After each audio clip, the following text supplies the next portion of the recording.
Minute Dhaka দিয়ে রেখেছিলাম। ঢাকা ঢেকে দেওয়ার পরে তোমরা দেখতে পাচ্ছ, আর একটু নেড়ে নিতে হবে। কেরম হয়েছে তোমরা দেখতেই পাচ্ছ।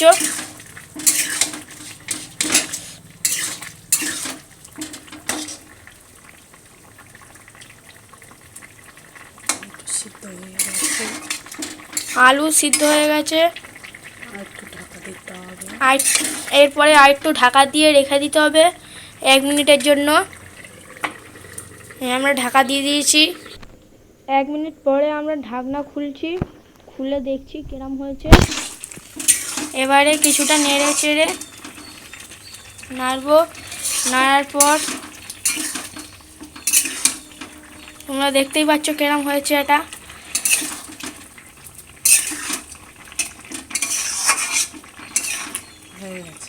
এটা হয়ে গেছে। এখন এবার আমরা একটা পাত্রে ঢেলে রাখবো।